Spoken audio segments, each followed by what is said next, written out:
Hey guys, tonight we begin with the surprisingly well-documented and often wildly misunderstood daily life of Roman prostitutes. Drop a comment letting me know where you're tuning in from and what time it is for you.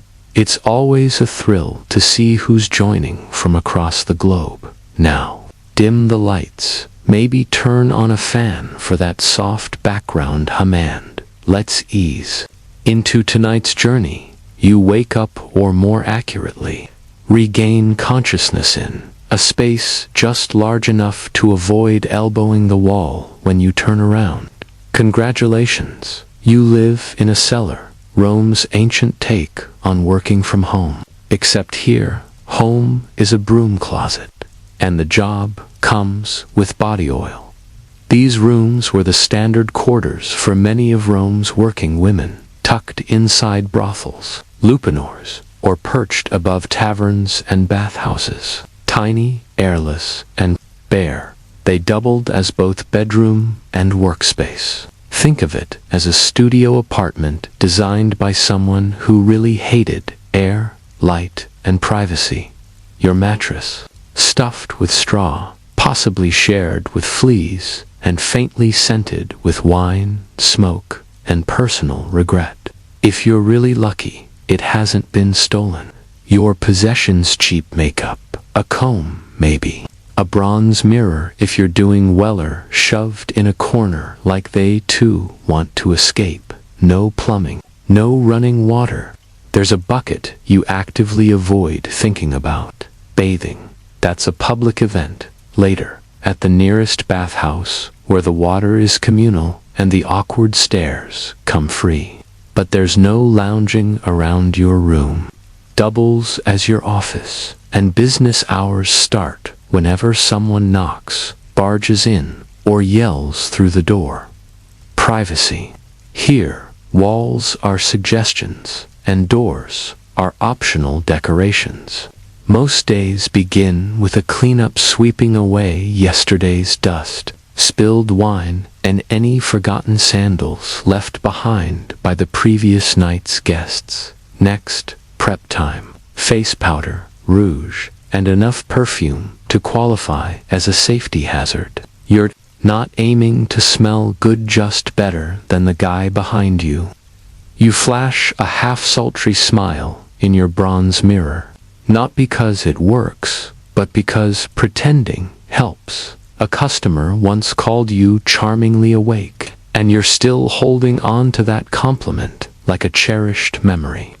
Because in this tiny cellar, every morning starts the same, cramped, chaotic, and with just enough dignity to make it to lunch.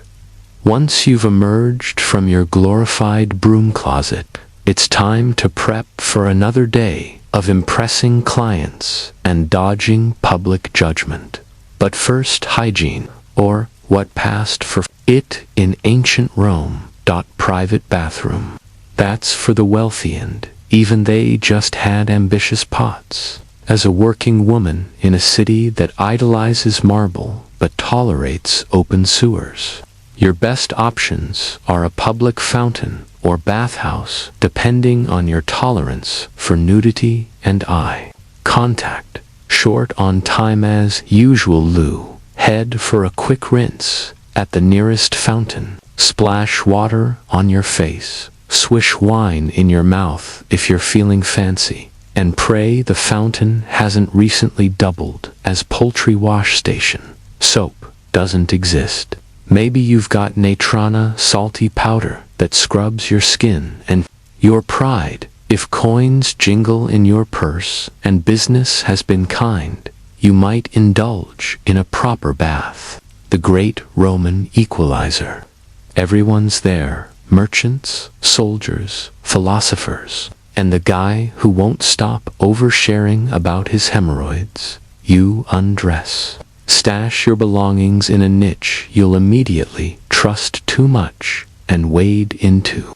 Lukewarm water, full of debates and someone else's toenail inside. You sweat in the steam room. Scrape yourself clean with a stridula, curved metal blade, and enjoy 5 glorious minutes as the cleanest person on your street. Post-bath. You dry off, douse yourself in more perfume, and try to remember if deodorant has been invented yet. Spoiler, it hasn't. A bit of chalky powder for your face, rouge for cheeks and lips, and kohl for the eyes, not to look beautiful, but to hide exhaustion. Clients don't want to meet the woman who's already entertained 3 senators and a sailor before noon. They want allure, mystery, and someone who doesn't smell like lentil soup. Now that you're clean or convincingly centered, it's time to get dressed. Roman fashion rules were complex, but one outfit made your profession unmistakable: the female toga. Yes, toga. That iconic flowing garment we associate with senators, emperors, and frat parties. But in Rome, a woman in a toga wasn't making a political statement, she was announcing her profession. Respectable Roman women wore the stola modest, layered dress that whispered, "My dowry's managed by my husband, and I go to bed at 9." Prostitutes, by contrast, were banned by law from wearing the stola. Instead, they wore togas, short, bright, and loud. Less elegance, more "can you see me" across the forum. The look was often completed with cheap jewelry, bronze beads, glass trinkets, loud earrings. The aim wasn't grace, it was visibility. When 20 women are competing in a 100-meter radius, subtlety is a luxury you can't afford. Footwear, simple sandals or none, depending on budget and street. Comfort didn't rank high. You'd be spending the day walking, standing, or sprinting from a bad client or a moral crusader. Hair was a daily project, and often wore wigs, especially blonde ones from Gaul. Blonde hair was exotic, like luxury soap, but living. Final touches: makeup, pale powder, bright rouge, thick eyeliner, not to enhance beauty, but to mask how tired you were. Now fully dressed, you looked unmistakable, and that was the goal. In a city of 1 million, your outfit was your business card. If it screamed bold, scandalous, and economically available, mission accomplished. So, you're dressed, painted, perfumed, and ideally not hungover.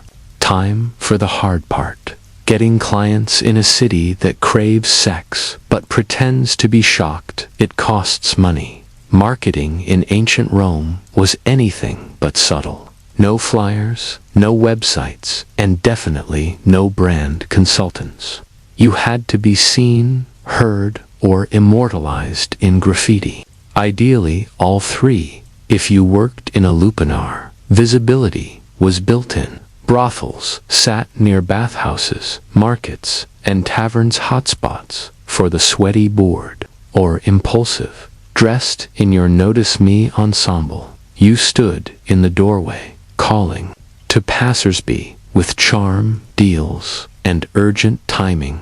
To denarii, if you're quick, desperate, you'd hover near Templesby, 'cause nothing inspires temptation like divine inspiration. Or taverns, hoping to woo a drunken legionnaire with questionable judgment and leftover coin. But the strangest, most effective marketing tool, wall graffiti, Pompeii, preserved the brilliance of ancient advertising. Brothel walls covered with reviews. Maritimus gave me the best time ever. Felicitatu denarii, very fast service. These weren't random vandalism. They were unfiltered, public Yelp reviews. Some women even paid others to write their names and talents in high-traffic spots, columns, entrances, taverns. Others let clients scribble their thoughts, which ranged from praise to poetic robbery complaints. It was clear survival required more than skill. If no one knew your name, rates, or specialty, someone else got the business. Because in Rome, as today, success wasn't always about talent. Sometimes it was just better PR. So you've marketed yourself. You've got the look, the eyeliner, and enough fake confidence to survive another shift. Now comes the pricing the part, where Rome pretends to support capitalism, but judges you anyway. Let's be honest, there was no union. Rates depended on supply, demand, and what you could get before someone tried to trade stale bread. Street workers, or low-end, lupanar staff might charge just 1 or 2 as small bronze coins that wouldn't buy you a cup of wine. Yes, some clients paid less than lunch. Even worse, some women accepted food, sandals, or vague promises as payment. In an empire with mountains of coins, IOUs still existed. Higher-tier prostitutes, known as meretrices, operated more like luxury brands. They charged in denarii silver coins, several per visit, especially if they offered more than sex, conversation, music, poetry, literacy, anything to make the client feel like he was buying sophistication, not just time. Some women found niches serving sailors, performing erotic dances, or reciting poetry mid-act. Don't laugh, Favid probably dated one. The more unique your brand, the less replaceable you became. Regulars might get discounts, not depends on whether they paid on time or smelled like cabbage. And if you worked under a pimp or brothel owner, a hefty cut vanished before you touched a coin. Enslaved women didn't get paid at all, just food, a roof, and a vague hope they'd someday buy freedom by winning. Rome's version of the lottery. Welcome to the lupanor, the Roman brothel.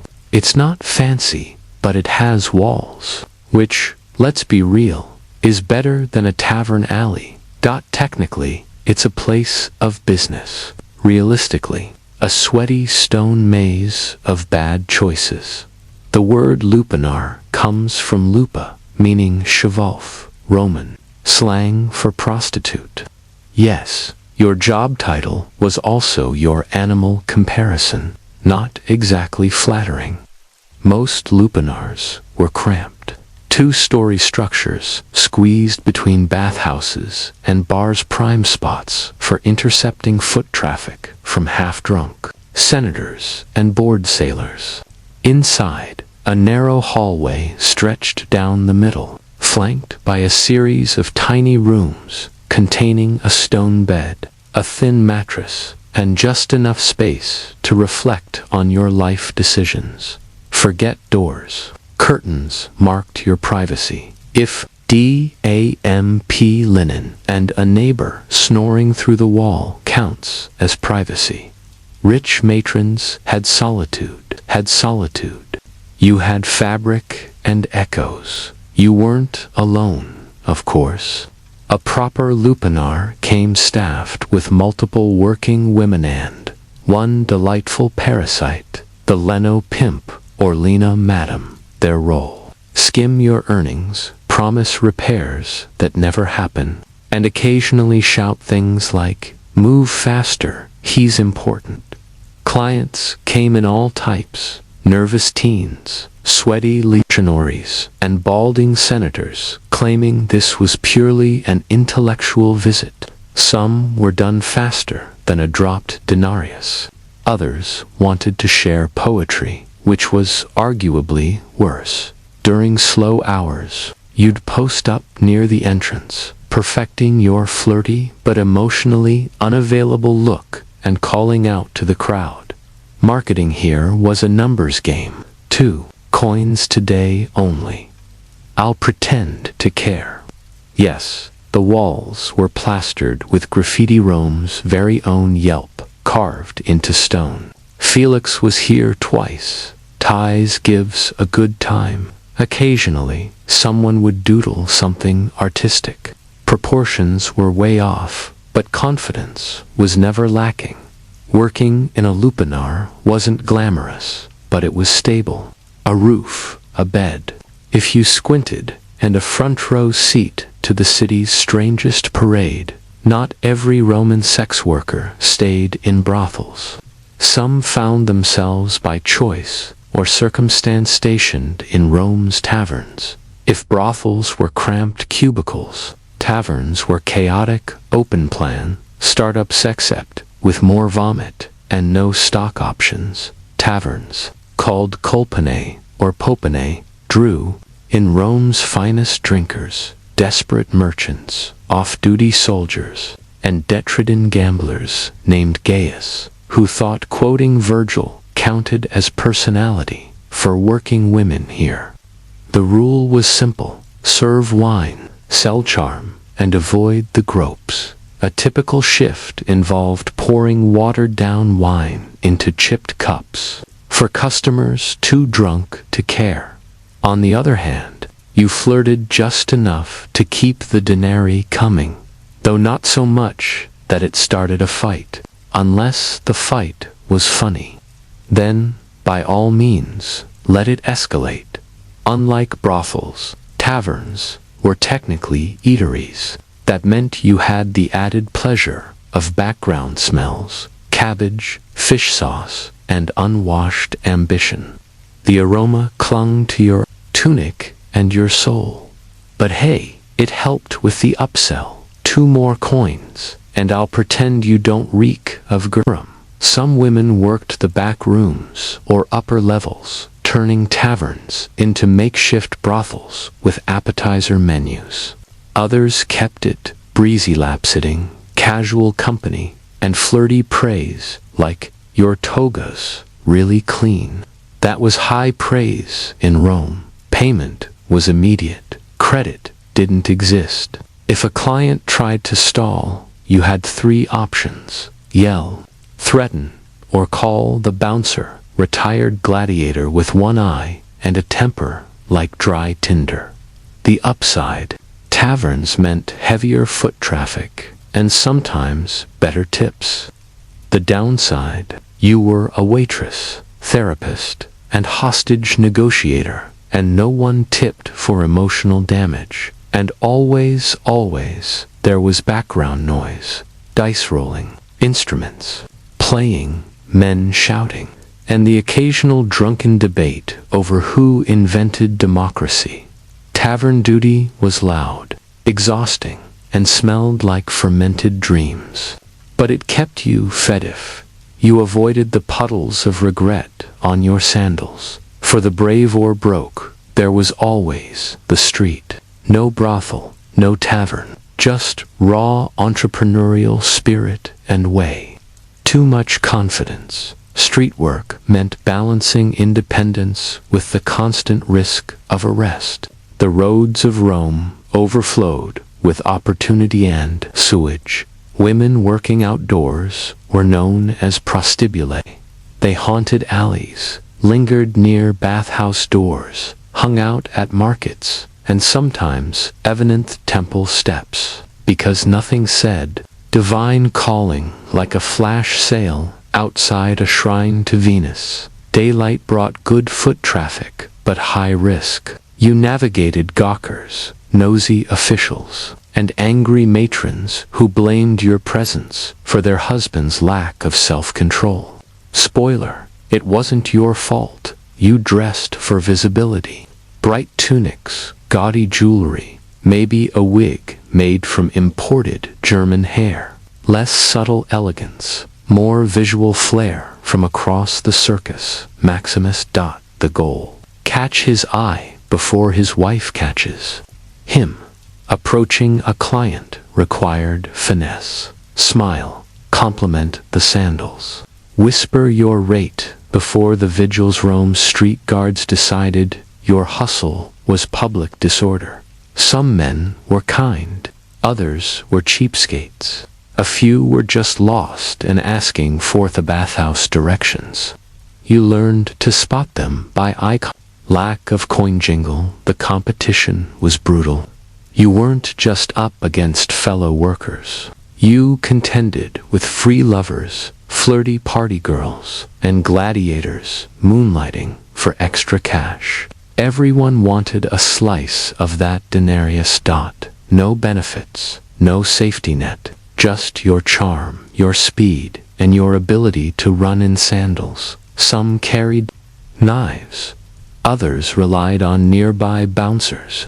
The rest just hoped tonight's client wasn't a philosopher with intimacy issues. Yet, for all its madness, the street had perks. Set your own hours, keep your earnings, and no lino breathing down your neck. Sure, there might be a drunken goat or two, but at least you were your own boss. In a city where bosses weren't exactly known for their kindness, if you thought Roman prostitution couldn't get worse, let's introduce your least favorite regular, the taxman. Yes, Rome. Empire of roads, arches, and bureaucracy also invented a sex tax. It was called Vectigal X, Capturus Estate-approved toll on intimacy. Congratulations, your awkward nights now funded aqueducts. And no, it wasn't just shady pocket skimming. This was formalized, managed by publican night tax collectors, who were somehow both dull and terrifying. They kept ledgers, demanded cash, and probably judged your perfume while scribbling notes onto wax tablets. To work legally, you had to register with the Edial Zaphishels with a love for scrolls and moral high ground. Registration added your name to a public list of sex workers. A union, if unions came with no perks and branding irons. Yes, branding, literally. Some women, especially enslaved ones, were tattooed or branded with labels like Lupa or the name of their owner, wondering how that made clients feel. Don't worry, it wasn't for them. It was to make sure you could never claim to be respectable again. The tax amount. It varied location, clientele, and social class. Whether your guests were sad senators or cut-rate gladiators, Rome took a cut. You were paid by the act or per week, depending on the region.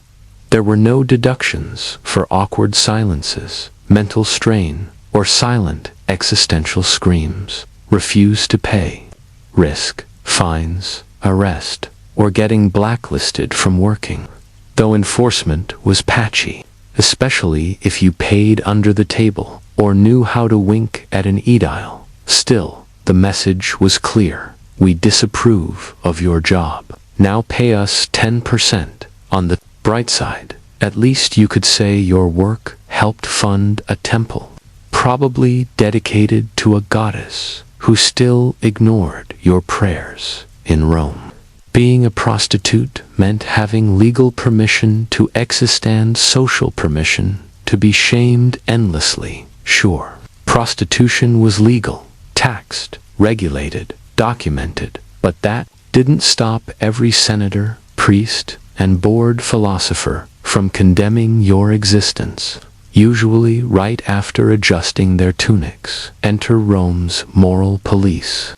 Not an actual force, but a well-staffed, unpaid coalition of judgmental senators, pious priests, self-righteous matrons, and very loud writers. Each believed it was their civic duty to shame you while enjoying your services on the sly. At the summit of this hypocrisy pyramid, the Roman Senate, a gathering of aging elites who, they believed in preserving Roman virtua concept they usually defined as whatever we're not caught doing. Many publicly decried moral decay, while quietly keeping tabs open at every brothel. From the Forum to the Subura. Then there were the Ediles, Rome's official public watchdogs for cleanliness, order, and decency. Their duty was to inspect brothels, enforce regulations, and sometimes fine women for being too blatant about their profession, which, ironically, was legally required to be blatant. Subtlety wasn't an option, even if you tried. Writers like Juvenal and Seneca had a field day. They ridiculed prostitutes in verse, grouping them with greedy merchants, loud women, and horror of horrors women who read books. And yet these very writers described brothel life in vivid, suspiciously informed detail, as if they'd done some rather immersive research. Even Roman matrons elite, respectable wives, joined in the judgment. They wouldn't speak to you, of course, but they'd pass your street corner with a stare sharp enough to sterilize a fig tree. Some even lobbied to outlaw jewelry on prostitutes, or bar them from public baths, which is rich, considering their husbands treated bathhouses like part-time jobs. Being a Roman prostitute came with occupational hazards, disease, injury, and whatever mystery ailment that sailor from Brundisium left behind. Welcome to the chapter on health and wellness, where the only prescription was to hope you made it. Let's start with the big one, venereal disease. Ancient Rome lacked germ theory, but they did know some men left more than just coins and bad poetry behind. Roman texts describe symptoms from relentless itching to losing body parts you'd prefer to keep. The treatment: vinegar washes, herbal pastes, and desperate prayers to Venus. Pregnancy was a constant concern. There were no pills, but there were options if you had courage and cash. Prostitutes relied on natural methods. Silpherme, a now extinct plant harvested to death for this very use, animal intestines as crude condoms, and wool tampons soaked in herbal blends. Effectiveness somewhere between maybe and miracle. If pregnancy occurred, things got complicated. Some carried to term and raised the child, often in the brothel itself. Others handed babies to foundling homes or worse, left them on the streets. Infanticide wasn't legal, but turning a blind eye. Practicola civic duty. For everyday pains, aches, cuts, rage, blackouts, remedies included wine, opium, or a slap from your cleaner to snap you out of it. Roman wellness was less spa weekend, more mystical nap with side effects. Infections were common. Hygiene was ... ambitious. No gloves, no antiseptics, and definitely no hand washing before fingers went places they shouldn't. And then there was the emotional toll: depression, trauma, anxiety, occupational hazards. No one listed. Rome didn't offer therapy. You had fellow prostitutes, wine, and maybe a stray cat that wouldn't judge you. In a city where gods were blamed for everything, from floods to flatulence, prostitutes had to appease divine judgment, offering prayers for health, luck, and low-maintenance clients. Religion was a full-time job, and the gods, always watching, always judging, occasionally cursing. Still, some gods were professionally understanding. Venus, goddess of love, beauty, and bad decisions, was a patron saint of sorts. Many kept personal altars in their rooms with flower petals, perfume, or coins, hoping to attract charm, wealth, or at least a client who didn't smell like boiled goat. Next came Fortuna, goddess of luck. When your income could vary from a gold bracelet to 3 moldy grapes and a promise, Fortuna mattered. You might wear her charm or whisper a prayer before letting in a man with too many rings and suspiciously clean sandals. But Roman religion wasn't all sparkle and seduction. The darker half dealt in superstition and magical warfare. When in doubt, blame the spirits. Burn incense to block the evil eye. Tie red threads around your ankle. Hire a witch to hex a rival's hairline. Don't archaeologists have found Defixion's curse tablets across brothel districts, reading like ancient Yelp revenge rants. May her tongue rot. May her clients vanish. May she fall in the street and land in donkey dung. If you were enslaved, Mercury, the god of trade and transactions, was your guy, because your life, basically one long receipt. And if you ever scraped together enough for freedom, then Libertas, goddess of liberty, earned her own altar and maybe a pricier candle. This spiritual devotion wasn't just tradition, it was strategy. When Rome handed you disease, judgment, and rude senators, the gods became your HR department, mostly useless, sometimes helpful, always accepting offerings. Now, about love. In Rome's world of prostitution, love was complicated. At best, a sweet delusion. At worst, a financial liability in sandals. Clients fell in love all the time or claimed to, usually after 3 cups of wine and half a speech about their mother. Some were sincere, some were drunk, some just wanted a discount. But baby, I'm different, they'd whisper, holding your hand like a tragic poet, and you'd nod, smiling, while mentally tallying how much they still owed. Some women played along. Emotional labor was part of the job. Smile, listen, and pretend his toga didn't smell like regret. With a few clients, real feelings might develop, affection, attachment, or just shared exhaustion. But mostly, romance was dangerous.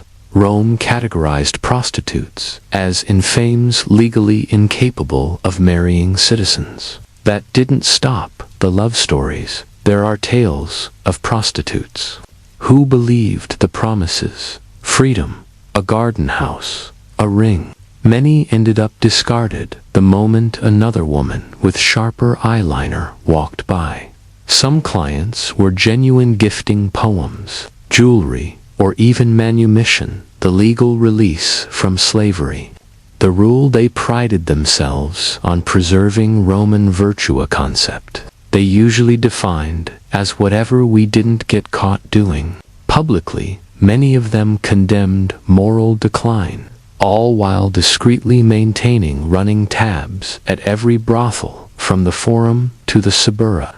Then came the Edelsroms, official enforcers of public order, cleanliness, and decency. They were tasked with regulating brothels, inspecting establishments, and occasionally fining women for being too overt in their profession. Ironically, a profession that the law required to be plainly visible. Subtlety, in this case, wasn't an option, even if you tried.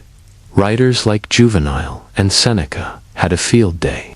They ridiculed prostitutes in verse, grouping them alongside greedy merchants, noisy women, and horror of horrors, women who dared to read books. Yet these very writers often offered vivid, suspiciously detailed accounts of brothel life, as if they'd undertaken extensive research. Even Roman matrons, the respectable elite wives, took part in the silent scorn. They wouldn't speak to you naturally, but would pass your corner with a glare sharp enough to sterilize a fig tree. Some even lobbied for laws that barred prostitutes from wearing jewelry or entering public baths, which was laughable. Prostitute came with its own unique occupational hazards, disease, physical harm, and whatever unmentionable thing that sailor from Brundisium left behind. Welcome to the health and wellness chapter, where the only prescription is good luck surviving. Let's start with the big one: venereal disease. Rome lacked germ theory, but they knew some clients left more than just coins and terrible poetry. Roman texts describe everything from chronic itching to the sudden loss of body parts that should have stayed attached. Treatments, a desperate mix of vinegar rinses, herbal salves, and fervent prayers to Venus. Pregnancy was a constant concern. With no birth control pills, you had options, but only if you had guts and funds. Natural contraceptives, like silfire, famously over-harvested into extinction. Sheep intestine condoms and wool tampons soaked in herbal solutions were standard. Their success rate hovered somewhere between maybe and miracle. If pregnancy happened, things got complicated. Some women gave birth and raised their children in the brothel. Others surrendered babies to foundling homes or worse, the streets. Infanticide wasn't legal, but societal indifference made it feel practically endorsed. For everyday issues, sore muscles, cuts, stress-induced rage, blackouts, the go-to remedies were wine, opium, or a slap from your Leno telling you to stop whining. If none of that worked, you could always sleep on the temple floor of Asclepius and hope for a healing dream. Wellness in ancient Rome wasn't exactly a spa retreat. It was more like a mystical nap with side effects. Infections were common. Hygiene was ambitious. There were no gloves, no antiseptics, and absolutely no hand washing before fingers went where fingers absolutely should not go. Then came the emotional cost, trauma, depression, anxiety, all part of the job. Therapists didn't exist. What you had instead were fellow sex workers, leftover wine, and the occasional stray cat who listened better than most senators in a city where divine blame was assigned to everything from droughts to digestive issues. Prostitutes were dodging not just judgment, but also divine wrath, judging and occasionally cursing. But thankfully, a few divine figures were a bit more understanding. Start with Venus, the goddess of love, beauty, and questionable decisions. Many prostitutes kept a small altar to her in their rooms. They left flowers, coins, or perfume, hoping for wealth, charm, or at the very least, clients who didn't smell like boiled goat. Fortuna, goddess of luck, was another regular on your prayer list. Given how wildly your earnings could swing from a gold ring to a moldy bunch of grapes, she was a crucial ally. A charm bearing her likeness, or a whispered prayer before a client with too many rings and suspiciously clean feet became routine. But religion wasn't all roses and giggles. Sure, burn incense, tie red cords around your ankle, or hire a witch to curse your rival's hairline. Some read like ancient Yelp revenge reviews. May her clients vanish. May she trip and land in donkey dung. If you were enslaved, you might also pray to Mercury, the god of trade. Your life was, after all, one long transaction. And if you ever scraped together enough coin to buy your freedom, you lit a candle for Libertas, the goddess of liberty, and hoped the flame meant something. None of this was just ritual. It was resourceful resilience. Rome gave you judgment, disease, and hypocritical senators. The gods, they gave you at least the illusion of control and, sometimes, surprisingly, results in the Roman world of sex work. Love was tricky, at best. It was a beautiful illusion. At worst, a financial pitfall in a toga. Clients fell in love, or claimed too constantly, usually after a few goblets of wine and a tragic tale about their mother. Some were sincere, some were drunk, some just wanted a discount. But I'm different. they'd say, clutching your hand like Ovid with a hangover. You'd smile and mentally calculate how much they still owed. Some women played along, emotionally. Labor was part of the job. Listen, nod. Pretend his toga doesn't reek of disappointment. Occasionally, real feelings developed attachment, affection, or just mutual exhaustion. But most of the time, romance was a risk, especially since the law labeled you as infamous. That meant you couldn't legally marry a Roman citizen, even if both of you wanted to. Still, love stories happened. Some women believed the promises, freedom, marriage, a garden-filled house in Ostia, but many ended up ghosted the moment a prettier option passed by. A few lucky ones were actually freed by wealthy lovers. These stories existed, but they were rare. Real connections were more likely among fellow workers. You endured the same clients, the same shame, and sometimes even shared the same bedbugs. Some friendships became sisterhoods. Others grew into quiet, romantic partnerships, hidden beneath the radar of a society that thought women only loved men with sword collections. And of course, there were the lies you told yourself, that one day you'd leave, that your best client really would rescue you, that if you saved enough, you'd open a perfume shop and never look back.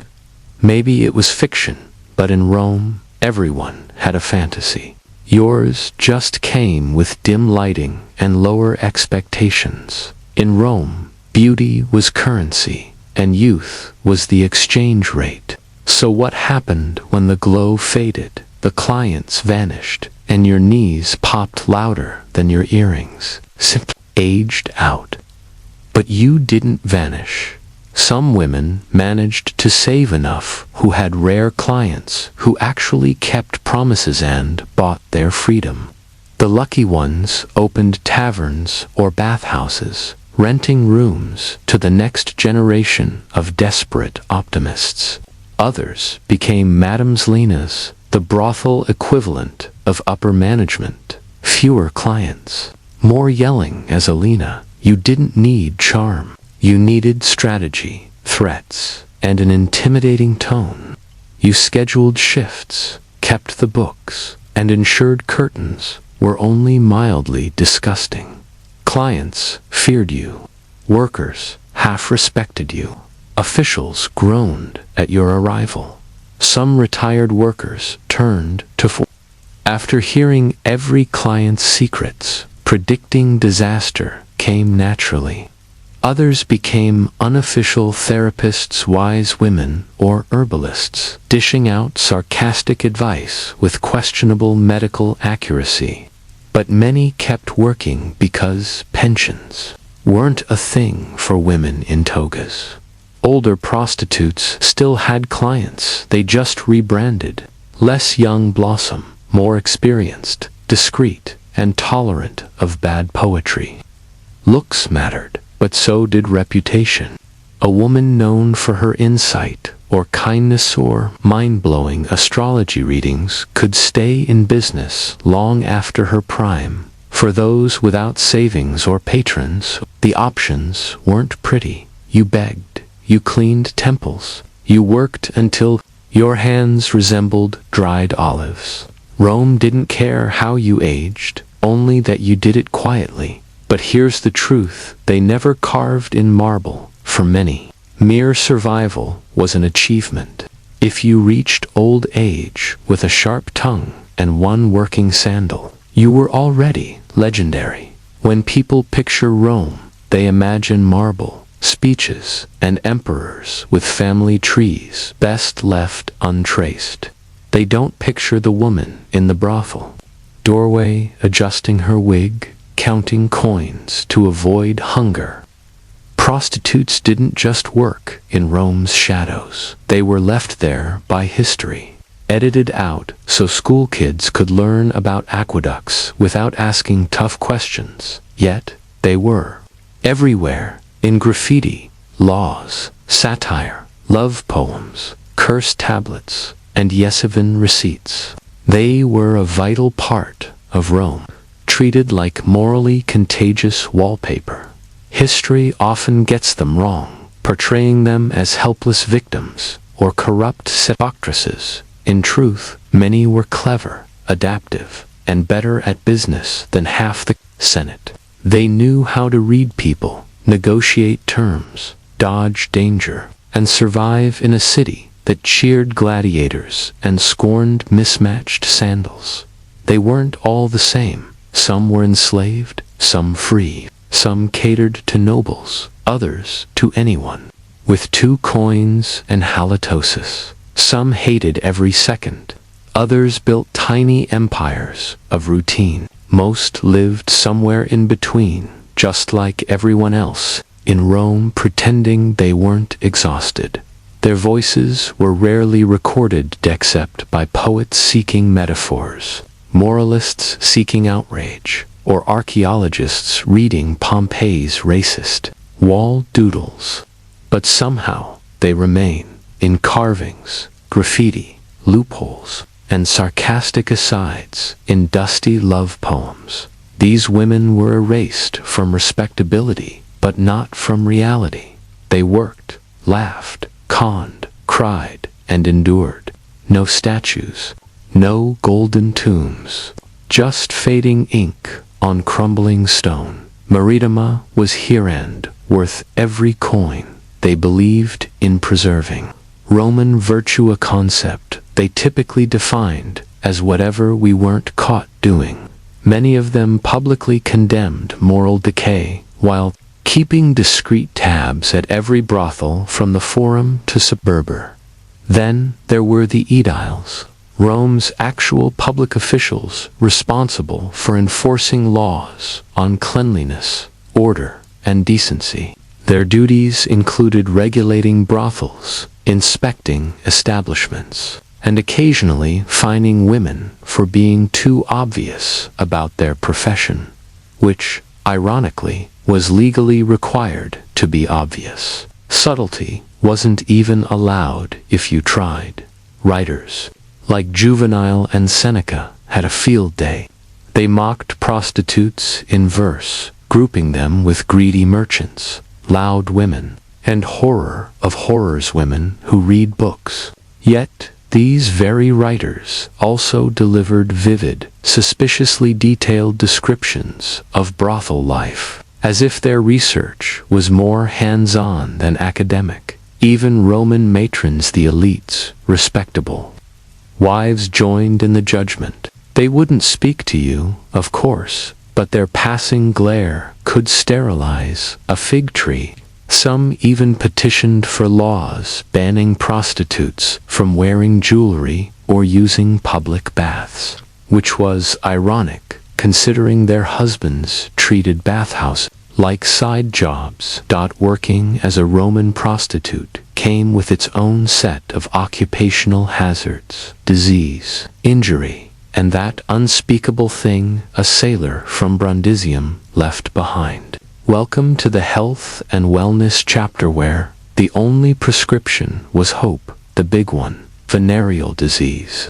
Ancient Romans didn't understand germ theory, but they certainly knew some men left more than a coin purse and a bad poem. Roman texts described symptoms ranging from relentless itching to body parts falling off that definitely shouldn't. Treatments typically included vinegar washes, herbal salves, and frantic prayers to Venus. Pregnancy was another constant risk. There was no pill, but there were options. If you had the nerve and the means. Women used natural contraceptives like silphium, an extinct plant harvested to death for this very reason, as well as animal intestines for crude condoms and wool tampons soaked in herbal mixtures. Effectiveness hovered somewhere between maybe and miracle. When pregnancy occurred, choices became harder. Some carried to term and raised the child, often right inside the brothel. Others left infants at foundling homes or, worse, abandoned them in the streets.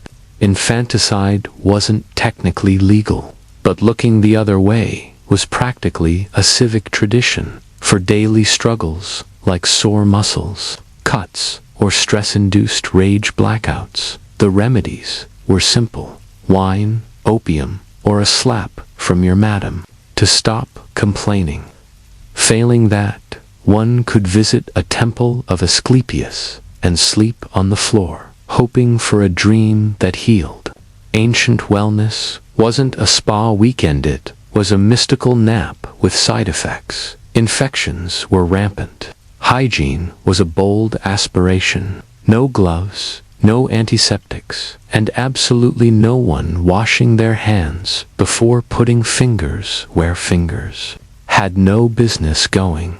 Then there was the emotional toll. Depression, trauma, and anxiety came with the job. Rome had no therapists. Your support system was other prostitutes, cheap wine, and maybe a stray cat that listened without judgment. In a city where divine intervention was blamed for everything, from floods to flatulence, prostitutes weren't just dodging moral judgment. They were trying to stay on the God's good side, or at least bribe them for health, luck, and manageable clientele. Religion in Rome was a full-time job, and the gods were always watching, judging, and occasionally cursing. But the divine hierarchy had a few deities who were, let's say, more open-minded. Venus, goddess of love, beauty, and poor decisions, was a favorite. Many prostitutes maintained small altars to her in their rooms, leaving offerings of flowers, perfumes, or coins, hoping for wealth, charm, or clients who didn't reek of boiled goat. Next came Fortuna, goddess of luck. Given how random your daily earnings could be, from a gold bracelet to 3 moldy grapes, and a promise she mattered a lot, you might wear her charm or whisper a prayer when a customer with too many rings and suspiciously clean sandals walked in.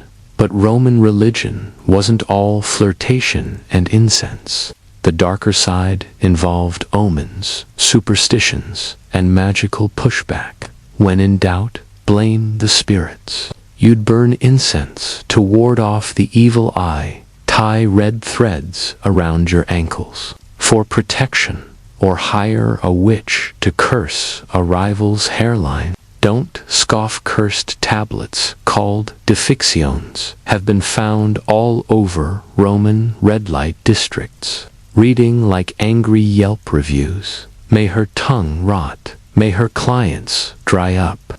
May she trip into donkey dung.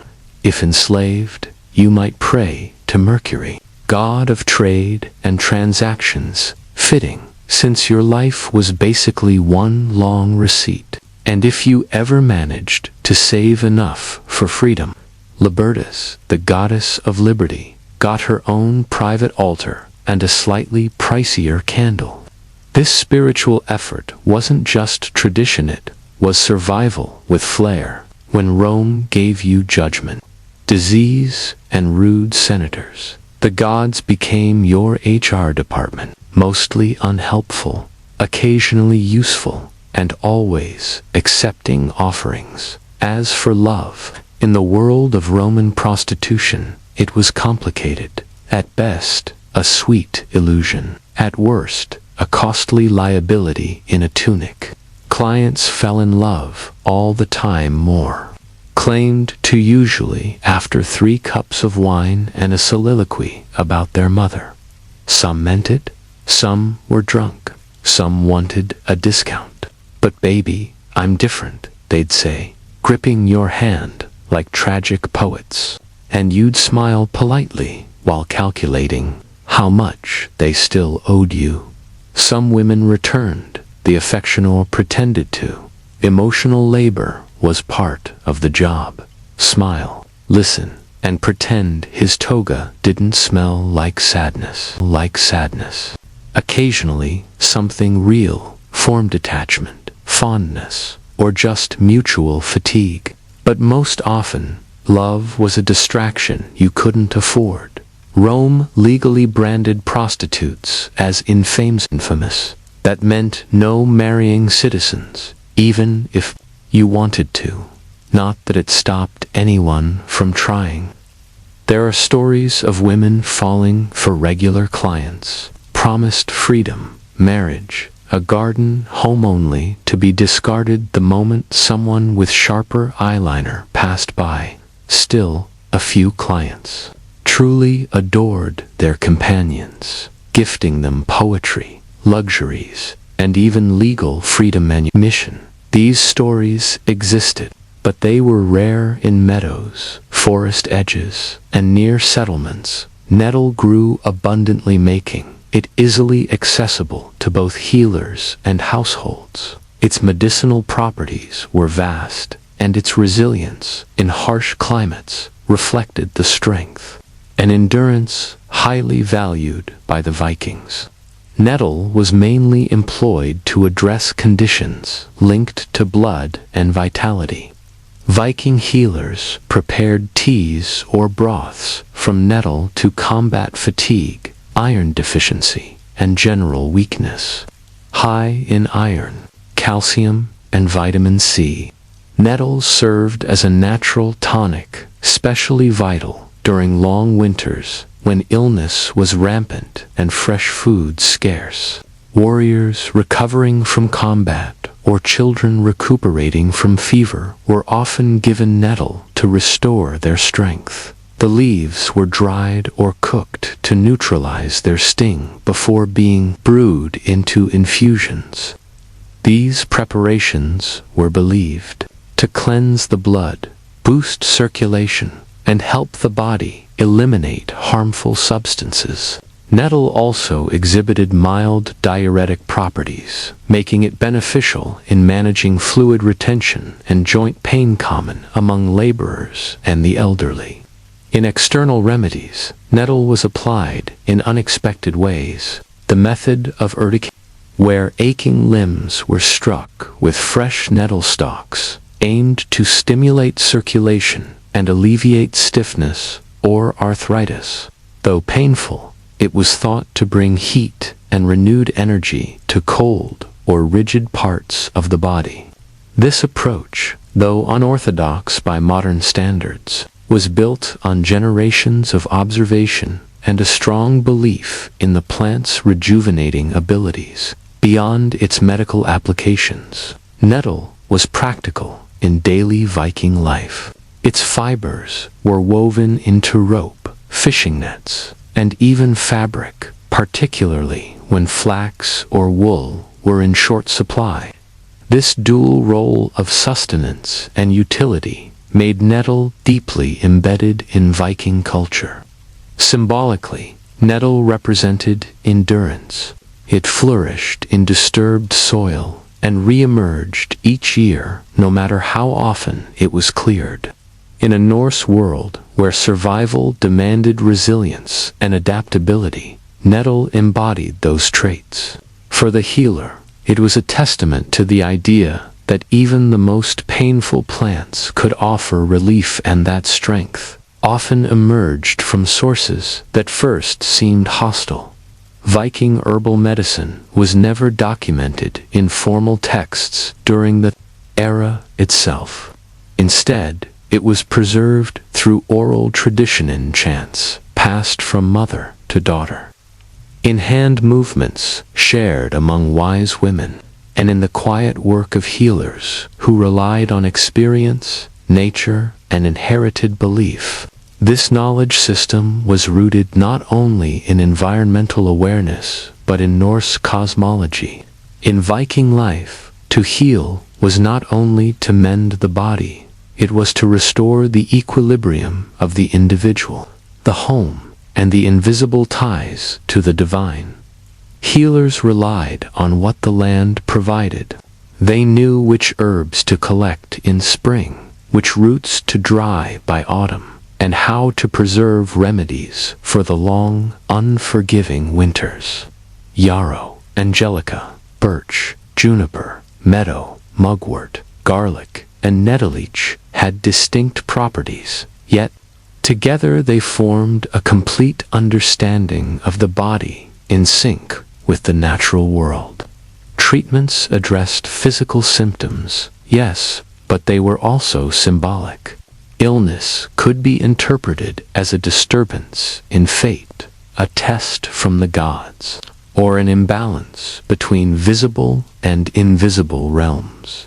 Women played a foundational role in preserving and practicing this knowledge. In longhouses and farms, female healers tended to families and entire communities. Some evolved into more specialized roles, like the vauvelure, prophetic seers who merged healing with visions and were called upon in times of crisis. Their work often included sacred herbs, spiritual rites, and invocations to divine figures such as Frigga or Freya. Healing was not only a duty, it was a sacred bond between mortal lives and the mythic universe. As Christianity spread and Norse paganism waned, much of this oral tradition faded or was woven into new religious systems. Monasteries absorbed and preserved some herbal techniques, while others vanished or became entangled in superstition and fear. Still, traces of Viking herbalism survive today within Scandinavian folk medicine. Modern herbal practice and renewed appreciation for ancestral plant wisdom. The true legacy of Viking healers lies not just in the herbs they administered, but in the worldview they upheld that nature holds power, that healing is both a physical and spiritual act, and that wisdom is born from listening to the earth. Shinong-Jahan Charles France Cottage, say, Merum Dufen, Apna, Darbar, Legata, Tha.Safar, Lamba, or Katanak, Usin, Dushman, K. Ilikon, say Guzarti, Hugh 300 mile, say Ziada, Kafasla, Te Kia, Marden, K. Libas Main, Tak Nakisi, Ki, Tawaju, Ka Nishana, Bain, Nakisi, Hemle Ka, Jab, Wo, Akarkar, Shahi, Darbar, K. Samnon Kari, Hue Yusei, Sheikh or Tajdub, Ka, Samna, Karna, Pada, Charles, Joas, K. Iridan, say, Mutman Nahin, Da, or Kisi Chalahaki, say, Hoshiyara, Use, Uzmanai, Kafezla, Sab, say Pehal, Usan Apni Shinakt, Chupai, Saji K, Capre, Pene, or Apni Afrod, K. Darmian, Chepgaya, Joan, Jisni, Use, Kabi, Pehal, Nahain, Deka, Tha, Foreign, Use Pechen, Gaoi, or Sita, Use Makatib, Hue, Gawa, Heron, Reggae, Kaha Jata, Haike, Usanais, Razbatejo, Surf Charles, or Uske, Sabse, Karibi Mushir, Yante Thashayad, Kisi Kufeya, Dua Ya, She K, Bearmain, Darbar K Bahat, Se Logan K Lai, Yapela, Ishara, Thake, Kuchai, Isaho, Raha, Haijo, Insani, Samaj, Se Bahir, Fa, Magar, Charles, Abi, B, Idiot, Barat, Raha Tha, USN Hukma, Dayake, Joan Capotier, main theologians, or church officials, K. Ziri, Jazalia J, Kai Hafton, Takas, Say Us, K. Ruyon, USK Aklak, or Us K. Aklak, K. Bear Main, Sawalat, Kigay, EC, Jawan Larki, Talim Say, Merum Magar, Danishwaran, Kasamna, Persakun, or Yakin Kasath, Kardirahi, USKO, Bakarbi, Janshwayagaya, Kunch Lagan, Kayakan Kakias, KOSKO, KOCOS, KOS, KOS, KOCO, SKA, KOCA, Sewabasta High, Yanchmain, Usk Bayanon, main koi, gumrahi, nahi, pegay, gayai, balkas, k bemisol, iklake, or fitri, denai, ka, izar, hua, akakar, darbar, k mushir, is nataj, par panche, k use,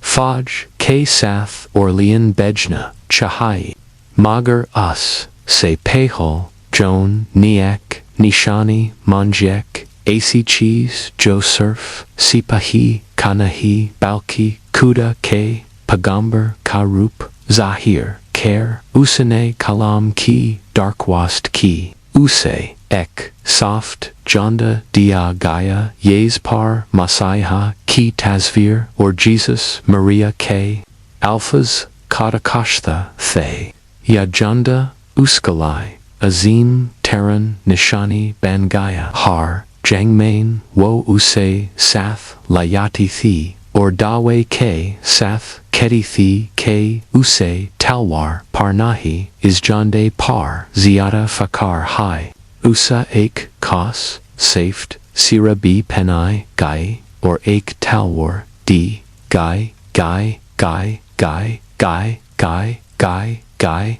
Gai, Main, Usa, Kenna, Guy, Usa, Rab, Ni, Ake, Chapel, Saint Catherine de Fabwark, Mazar, K, Piche de Kai, the, Apna, Asalaha, Janda, or, Faujian, K. Ek Jatha, Lakar, Joan, Orlanki, Tariff, Ravan, Hui, U.S. Whacked, Iski Amr, Surf 17, Sal Thina Trained Thi, Nakisi Janka Tajurba, Magar, Uska, Yakin, Bilkul, Saf, Tha, Kuda Ni Yuse, France, Ko Bakain, K. Libeja, Hai, Uska Orlan Panchna, Europe Ki Tariq, Ki Ek Bimisal, Fujidar, Mohin Ki, Ibdida, Ban Gaya. 14-9, Ki Bahar Main, Orlan Sheher, English Fog, Ki Garav, Main Tha, Mahino Se Gira, Hua, Ya Sheher, Ager, Goethe, to France, Ka Dildush Man Kihoth, Lag Jotawar, Shayad Dufin, Ki, Mukamel, Shikust, Bihoyati, Hasla, Tut Chukatha, Rashan Katam, Ho Rahatha, or, France, Ki Mukawamit, Ek, Dogage Paralatik, Rahithi, Tabi, Janavar, i.e., the 29th of April, Ko Shahor, Main, Dekil, Hui, Jahan Log, Yusei Ek Mojiza, Samaj, Kar, Jashan, Mana, Rahithe, Saft, Zira Main Lapita, Hua Baden, or Ek, Saft Goria Nazar Lagan, K Lai Umed, or Kuda K Ramat, Ki Masal, Bangay, Uski, Majuji, Nisurf, Faujin Kanahi, Sheher, K Bushindan, K B Hosla, Buland Kar, Daya Bale, Usa, Jang, Koi, Tarichi,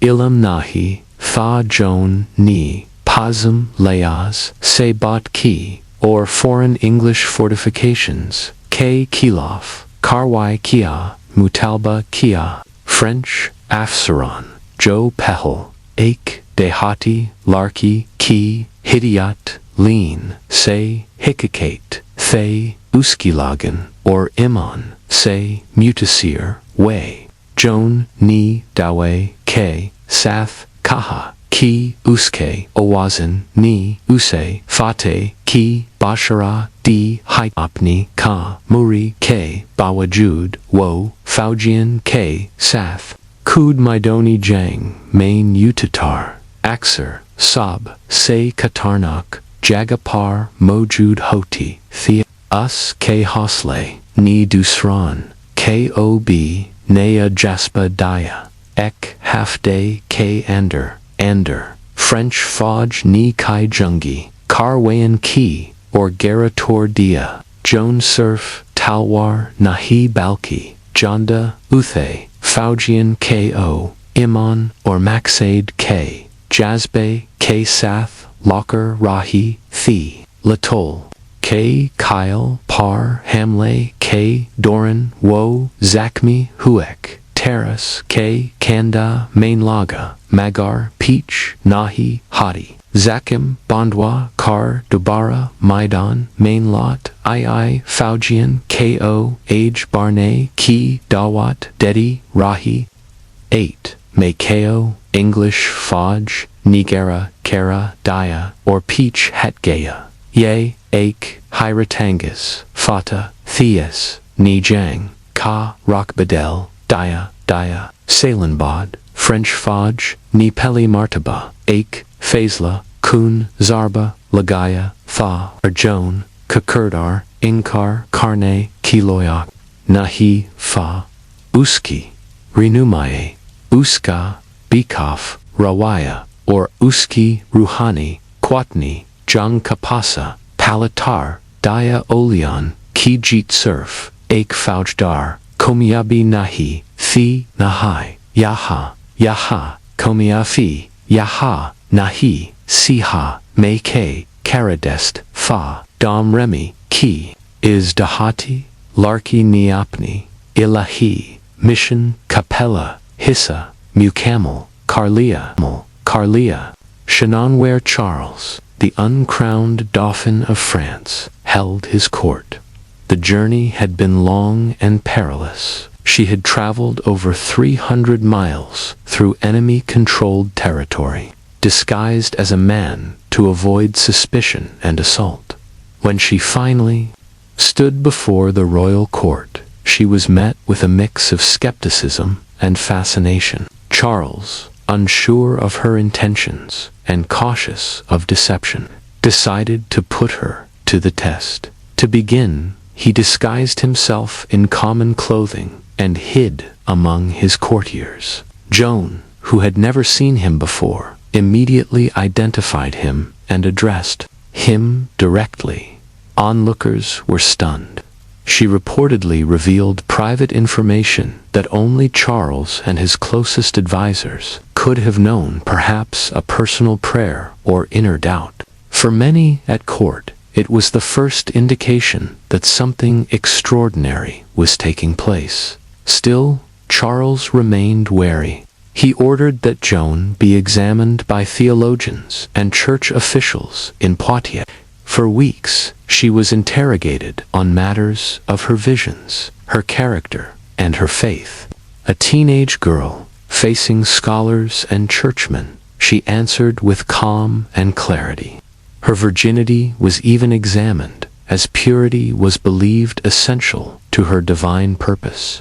The panel found no heresy in her claims, and took note of her strong intellect and sincerity, despite her lack of formal education. With approval from the court's advisors, Joan was cleared to accompany the army to Orleans. But before departing, she made a symbolic request, something to declare her role not just as a warrior, but as a divine messenger. She asked for a banner. The banner she received was white, embroidered with an image of Christ and the words Jesus, Maria. It became her most sacred possession, and she carried it into every battle, stating that she valued it more than a sword. She was also given a specially made suit of white armor and a sword she claimed to have been divinely guided to find behind the altar of a chapel in St. Catherine de Fierbois. With her armor, her sacred banner, and a troop of soldiers, Joan set out toward Orleans. She was just 17, young, inexperienced, and absolutely certain that God had chosen her to save France. Her arrival at the besieged city marked the beginning of one of Europe's most legendary military campaigns. By the spring of 1429, the city of Orleans had been under English siege for months. Its fall would have cleared a path to the heart of France and likely led to the collapse of French resistance. Morale was shattered, supplies were dwindling, and the Dauphin's cause hung by a thread. Then Joan arrived. She entered the city on April 29th, greeted by cheering crowds who believed she was a miracle sent from God. Dressed in white armor and riding a white horse, she quickly became a beacon of hope. Though she lacked military training, she spoke with firm authority, urging an immediate offensive against the English. The French commanders, initially reluctant to follow the lead of a teenage peasant girl, soon found themselves inspired by her conviction. Joan advocated for bold action, claiming that her divine voices had promised victory. Despite her youth, she rode alongside the soldiers in battle, often taking the most dangerous positions. Her bravery reignited the fighting spirit of the troops. Over the course of a week, the French launched several coordinated attacks to break the siege. Joan fought not just with a sword, but with her banner, lifting morale with shouts of faith and destiny. During the assault on the fortress of Les Tourelles, she was shot in the shoulder by an arrow. Refusing to withdraw, she returned to the battlefield after her wound was dressed, continuing to rally the troops. On May 8th, the English finally lifted the siege and withdrew. It was a staggering victory, reversing years of French losses. Joan's role was indisputable. Her leadership, fearlessness, and spiritual influence had turned the tide. The triumph at Orleans was more than just a military win. It was a national awakening. The peasant girl from Domremy had fulfilled the first stage of her divine mission. Now she turned her sights to her second goal, seeing the Dauphin crowned at Reims, the traditional site of French coronations. The path to legitimacy had begun. With the siege broken, Joan's mission shifted to something far more symbolic, the coronation of Charles the Dauphin. In her visions, this was not a political formality, but a divine command. The king had to be crowned in Reims, anointed with sacred oil, as tradition required. But Reims was deep in Burgundian-controlled territory, loyal to the English. To reach it, the French would need to march through enemy lands. Despite the risks, Joan was unwavering. Her belief that God had cleared the path gave her the courage, and soon, Charles himself began to believe, following victories along the Loire Valley, including battles at Jarzio, Meung-sur-Loire, and Beaugency. The momentum shifted in their favor. Towns surrendered, morale surged, and by July 1429, the royal court began what would later be called the coronation journey. As they advanced, cities and castles opened their gates without resistance. Word of Joan's divine guidance had spread. Resisting her, many believed, was tantamount to resisting God. Her white banner, her youth, and her unshakable will gave the army an aura of invincibility. On July 16th, the French reached Reims. The city's leaders, after brief hesitation, surrendered peacefully. The next day, inside the cathedral, Charles was crowned King Charles VII of France. Joan stood beside him, holding her banner aloft. For her, this was the fulfillment of the promise made by her voices. The coronation marked a triumph for both king and maiden. From a rural village, Joan had risen to command armies and crown a monarch. To the people, she was no longer just a warrior, she was a messenger of God. Her presence had transformed the war from political struggle into spiritual mission.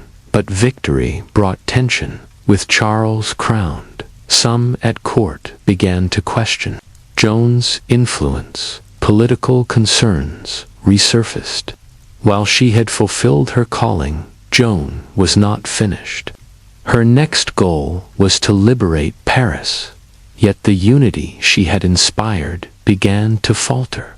After the coronation, Joan of Arc urged an advance on Paris, which remained under English and Burgundian control. To her, reclaiming the capital was essential to completing her mission. But Charles VII, now king and more politically cautious, hesitated. His advisors preferred diplomacy, hoping for a truce with the Burgundians.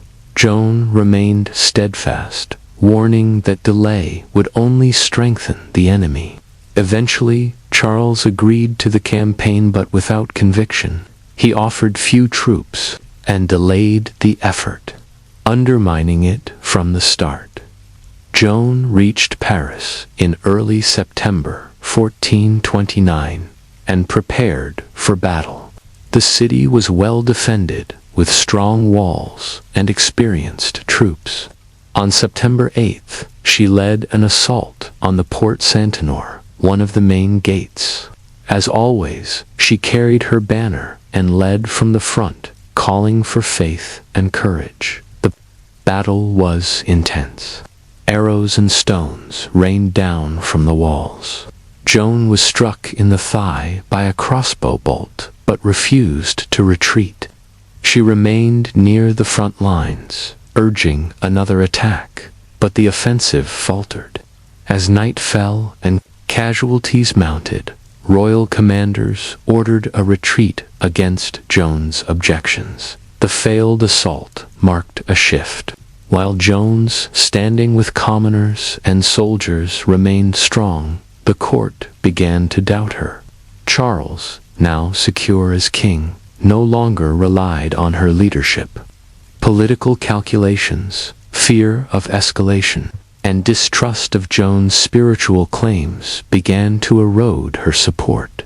Still, Joan pressed on. In the months that followed, she led smaller campaigns, capturing towns like Saint-Pierre, Le Moutier, and La Courite, often using funds donated by supporters. Yet her bold vision increasingly clashed with royal hesitation. Injured politically, sidelined, and increasingly isolated, Joan remained convinced that her mission was not complete. She would not rest until France was free. But danger loomed. In the spring of 1430, Joan continued her efforts despite declining support. With King Charles focused on diplomacy, she acted largely on her own. Her next target was Compiègne, threatened by Burgundian forces. She arrived in May 1430, intent on defending the town and stirring resistance. But the odds were grim. The Burgundians, allies of the English, had superior numbers. On May 12th, Joan led a sortie to disrupt enemy lines. As the battle unfolded, French forces were pushed back. Joan remained behind to cover the retreat. The city gates closed too soon. Trapped outside with a small group, Joan was surrounded. She fought bravely, but was pulled from her horse and captured. Her seizure dealt a crushing blow not only to her cause, but to national morale. The girl who had lifted the siege of Orleans and crowned a king was now a prisoner. The Burgundians held her for months, treating her as a political prize. Eventually, they sold her to the English for a large sum, proof of how much she was feared to the English. She was not just a military foe, but a symbol of resistance and divine legitimacy. Joan attempted to escape multiple times. In one case, she jumped from a high tower, injuring herself severely but surviving. Even in chains, her spirit endured. She demanded to be treated as a prisoner of war, not a heretic. But the English had other plans. They intended not just to imprison her, but to destroy her image and her cause. The trial began. Despite the risk, Joan was adamant. Her belief that God had cleared the path gave her the resolve to press forward. The army, inspired by her certainty, followed. Along the route, cities that had once resisted the Dauphin's cause began to open their gates. Town after town surrendered. Without bloodshed, persuaded by Joan's reputation and the growing momentum of her mission, Her presence seemed to dissolve resistance. By the time they reached Rheims, opposition had faded, and the city welcomed Charles. On July 17, 1429, in the great cathedral of Rheims, Charles was crowned King of France. Joan stood nearby, holding her banner high, weeping tears of joy. For her, it was the fulfillment of the promise her voices had made. It was not just a king's coronation. It was a sacred confirmation of her divine purpose. The uncrowned Dauphin was now the anointed king, and Joan's vision had become a reality. But peace did not follow. The war raged on, and Joan continued to lead campaigns, though now facing growing skepticism from court advisors. Politics returned to the forefront, and Joan's influence began to wane. Still, she pressed on. She led a failed attempt to retake Paris and was wounded again. Over time, the crown's support for her faded. She was eventually captured by the Burgundians, sold to the English, and imprisoned. Her trial was long and cruel. Accused of heresy, sorcery, and cross-dressing, she stood alone against a panel of biased judges. She was denied a proper defense and subjected to harsh interrogation. Despite all this, she remained composed, answering with clarity and conviction. Her faith never wavered. The trial was a sham, designed to destroy her image and invalidate Charles's legitimacy. In the end, they condemned her, not for crimes, but for threatening the order of the world as they knew it. On May 30th, 1431, Joan was burned at the stake in the marketplace of Rouen. She was just 19 years old. Her last word, reportedly, was Jesus. The crowd wept as the flames rose. Even some of her enemies were said to be moved by her courage. 25 years later, the church would reopen her case and declare her innocent. Centuries after that, she would be canonized as a saint. Joan of Arc, the peasant girl from Domremy, had changed the fate of a nation. Through fire, faith, and unshakable belief, she carved her place in history, not just as a warrior, but as a symbol of hope and divine conviction that defied kings' armies and centuries' history. Her life defied every expectation: prophet, warrior, prisoner, saint. Through faith and conviction, she reshaped the fate of a kingdom. Through fire, she became legend. And through memory, she endures. The life of a medieval baker began in darkness. Long before roosters crowed or church bells rang, bakers were already hard at work. Their day often started around midnight, while the rest of the town slept soundly. The streets outside lay still and cold, but inside the bakehouse, flames crackled. Flour dust hung in the air, and the rhythm of kneading began. Medieval bread wasn't crafted on a whim. It required exact timing and practiced skill. Bakers depended on sourdough starters, fermented dough, carefully nurtured to create rise and flavor. With no commercial yeast, everything was done by instinct, touch, scent, and experience. The flour, usually coarse and locally milled, varied by region, season, and grain quality. To stretch supplies, some bakers blended in bran, barley, or beans. Water came from wells or communal fountains. Measurements were made by hand, often in the soft glow of oil lamps or flickering candles. The dough was mixed in wooden troughs and kneaded until just the right consistency, work that demanded strength and repetition. In colder months, dough had to be kept warm near the hearth or under cloths to rise correctly. The oven, typically a domed brick structure, needed hours of preparation.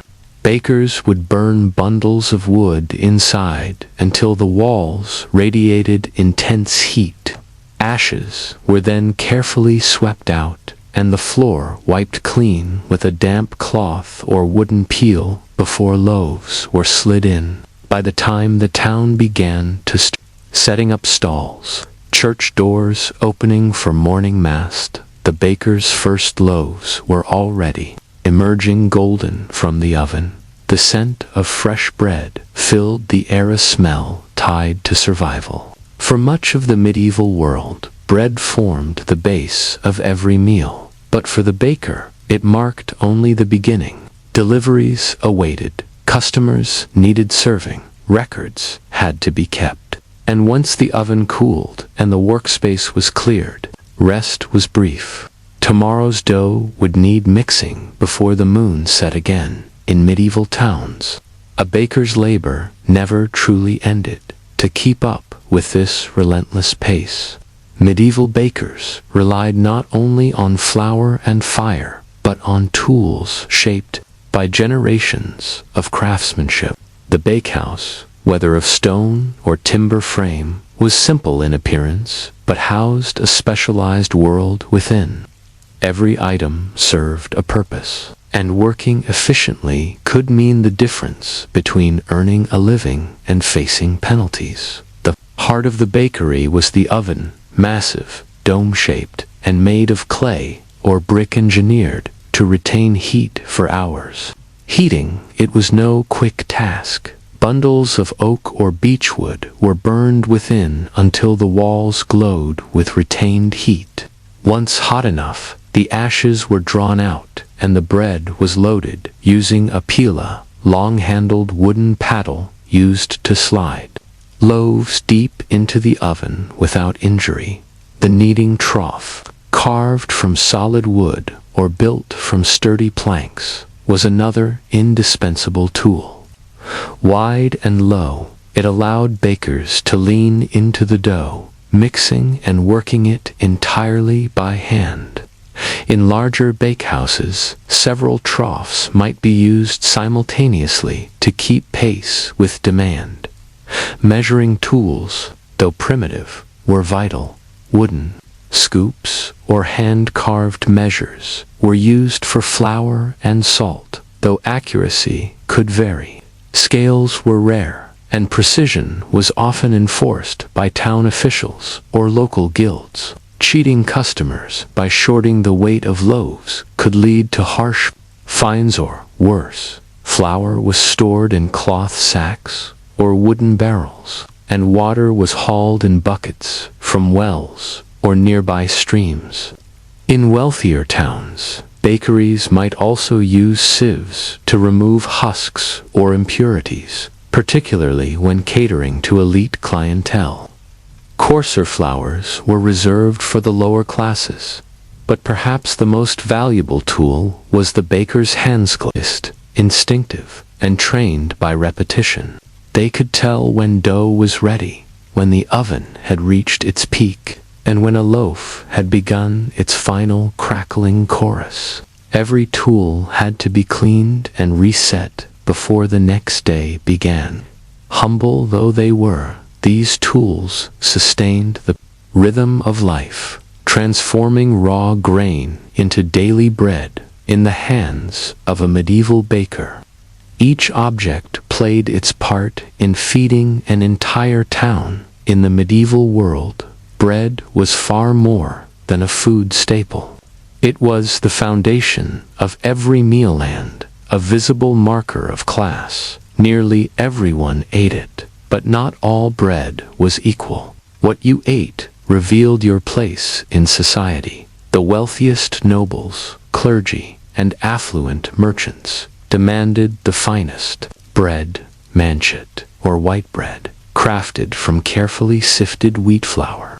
This bread was soft, pale, and costly. Its production involved extra labor, finer grinding, bran removal, and using only the purest part of the grain. Because of this, it remained out of reach for ordinary townsfolk, for tradesmen and the middle class. Class Ravelor, common wheat bread, was the standard, still made from wheat, but less refined. This bread was darker, more nutritious, and struck a balance between cost and quality. Bakers sold it widely, and some towns even imposed fixed weights and prices to prevent exploitation during food shortages. But for the poor laborers, peasants, and beggars there was maslin, or black bread, made from blends of rye, barley, oats, and whatever else was available. This bread was dense, coarse, and often bitter. In hard times, bakers stretched it further with beans, peas, or chestnut flour.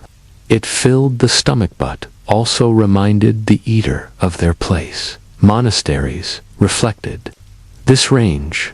Simpler orders consumed plain loaves in line with vows of poverty, while more powerful abbeys prepared fine white bread for guests and clergy.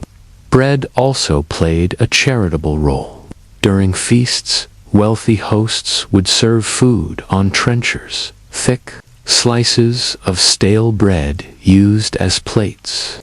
Afterward, these were either eaten by servants or donated to the poor.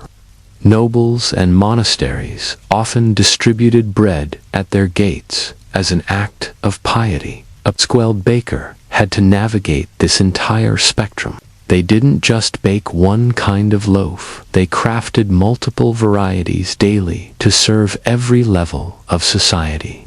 Bread was more than nourishment. It was economy, identity, and social structure baked into every crust in a world where most had little. Bread marked who had enough and who merely survived. Being a baker in medieval Europe wasn't just a matter of skill, it was a matter of law. Bread was so vital to life that a baker's failure to follow the rules didn't just result in bad business. It could lead to public humiliation, the loss of livelihood, or even imprisonment. In most towns and cities, professional baking was governed by guilds, associations of craftsmen that regulated quality, training, pricing, and supply. Bakers' guilds upheld strict standards regarding the weight, size, and ingredients of bread. These rules weren't optional. They were actively enforced through regular inspections and severe penalties. Newcomers to the trade were typically required to serve as apprentices for several years before earning the right to operate their own ovens.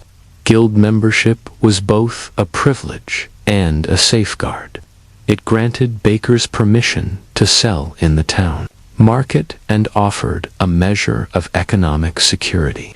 However, it also subjected them to a strict system of accountability. If a baker was found guilty of selling underweight loaves or using inferior ingredients, guild officials could issue fines, suspend their activities, or revoke their baking rights entirely. Municipal authorities also played a role in monitoring bread standards. In England, for example, the Assize of Bread and Ale, a statute originating in the 13th century, specified exactly how much bread a buyer should receive at a set price, adjusted according to grain costs. Officials known as breadweighers or ale tasters conducted unannounced inspections and reported violations.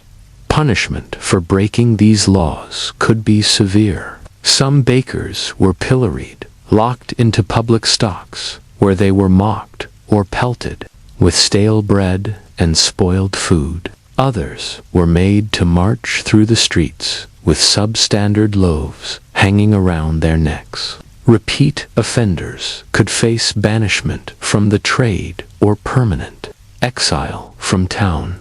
These regulations weren't merely about fairness, they were essential to survival. Bread riots were a genuine threat during periods of famine or inflation. Town Leaders understood that if people believed they were being cheated out of their daily bread, unrest was sure to follow. For the medieval baker, precision wasn't just professional pride, it was a legal and civic duty. Every loaf had to meet exacting standards, because in the eyes of both the guild and the town, baking wasn't just a craft, it was a public responsibility. Running a medieval bakehouse wasn't just exhausting, it was dangerous. Fire, a constant necessity, posed one of the greatest threats. Ovens needed to reach extremely high temperatures to properly bake dense loaves, and sustaining this heat required large amounts of wood, often in enclosed spaces made of timber, thatch, or smoke-blackened stone. Most bakehouses were equipped with large domed ovens, typically built from clay or brick, placed against exterior walls for airflow and ease of loading. To heat the oven, bakers ignited a roaring fire directly inside. This wasn't a gentle hearth fire, it was an intense blaze designed to superheat thick oven walls to retain warmth for hours. Once sufficiently heated, the embers were raked out, and the hearth was cleaned using a damp cloth or a sand-soaked brush before baking began. Yet even the smallest lapse in caution could lead to disaster. Stray embers could spark a fire. Thatched roofs could catch a light. In crowded medieval towns, a single bakehouse blaze could spread uncontrollably. For this reason, many towns required bakehouses to be built on the outskirts or constructed from fire-resistant materials, if the baker could afford it. Bakers also faced health hazards.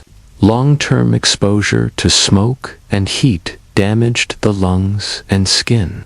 Lifting heavy flour sacks and kneading large amounts of dough took a physical toll. Burns were common on hands, arms, and faces, sustained during the handling of hot loaves with long-handled peels. In some cities, communal bakehouses served poorer neighborhoods.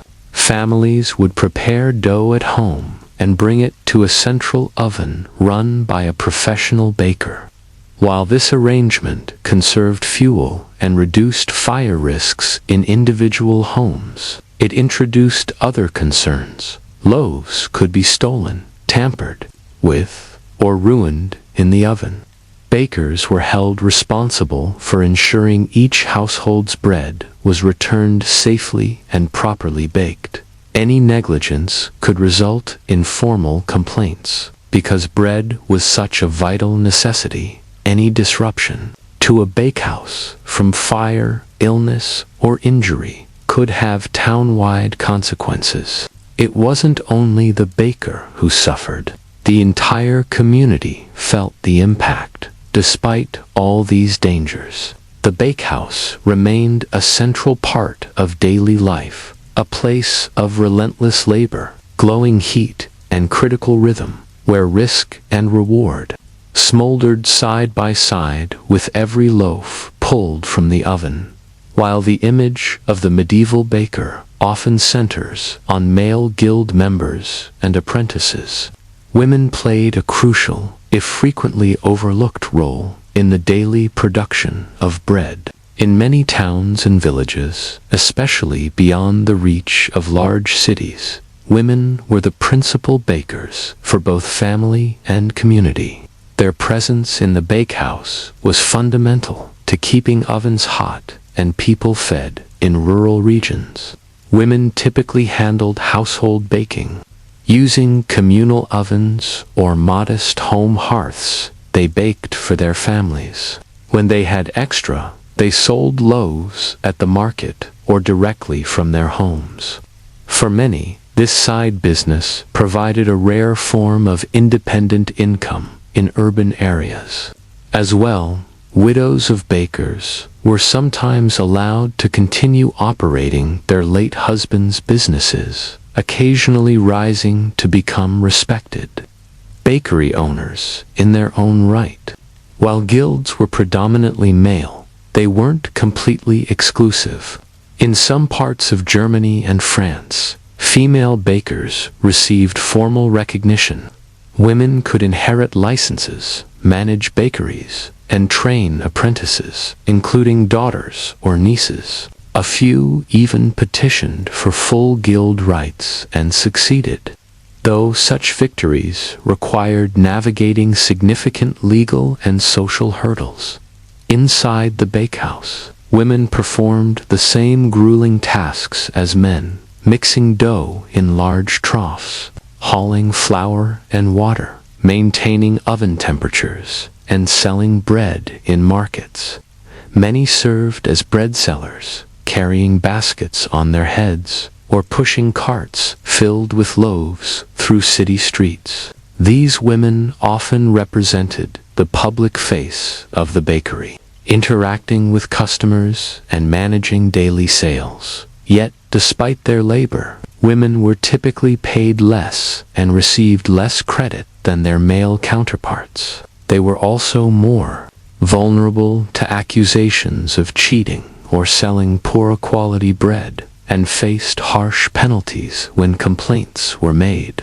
Still, their contribution was vital, especially during times of plague or war, when men were absent and women kept the food supply flowing. Baking was often intertwined with caretaking and motherhood. A woman who baked well was considered respectable, capable, and dependable, ensuring her household was nourished. Traditions were preserved, and skills were passed from mother to daughter, like treasured heirlooms. Across all levels of medieval society, from grand kitchens to humble hearths, women shaped the world through bread. Though history rarely named them, their hands were among the first to touch the dough that fed entire communities, to win favor with the people. Lords in castles ensured their retainers and servants had ample supplies, reinforcing loyalty. In towns, a steady flow of affordable bread marked good governance. In medieval politics, bread wasn't merely food, it was power, and the baker stood at the crossroads of hunger and authority, rarely mentioned in chronicles or praised in song. The medieval baker, nonetheless, shaped the foundation of daily life. In a world of cathedrals and castles, knights and kings, it was the humble baker who fed the people. Working in the darkness before towns awoke, their labor reached every household. The baker's role stretched beyond ovens. It was woven into the cultural threads of the medieval world. From birth to death, bread accompanied every chapter of life. It was served at baptisms, shared at weddings, present in mourning, and honored upon church altars. Every loaf carried with it centuries of tradition, belief, and resilience. Baking skills passed through generations, within families and apprenticeships. These were crafts learned not from books, but by hand, by repetition. They knew when the dough felt ready. They sensed the oven's heat without needing thermometers. They knew how to stretch flour in lean times without losing the loaf's soul. These traditions stayed grounded in place and people. A baker in one area favored rye and oats. Another used barley or imported wheat. Each town had its own taste. As cities expanded and trade widened, the baker's role also changed.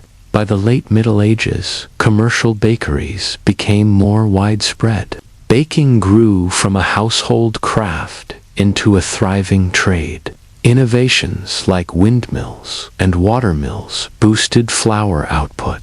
Better roads sped up grain movement from fields to markets. Yet, despite the progress, the rhythm of baking held firm. Rise, knead, shape, fire, feed. It was a cycle as old as civilization, and the medieval baker guarded it in silence. Even today, traces of their work remain. In many languages, the word for companion comes from companies with bread, a sign that to share bread was to share life. The guilds that once oversaw bakers laid the groundwork for modern food safety. The communal ovens of medieval towns became the inspiration for today's neighborhood bakeries. In the end, the medieval baker's legacy lies not only in the loaves they crafted, but in the life they sustained. Through flour, flame, and faith, they fed more than the body. They nourished entire societies.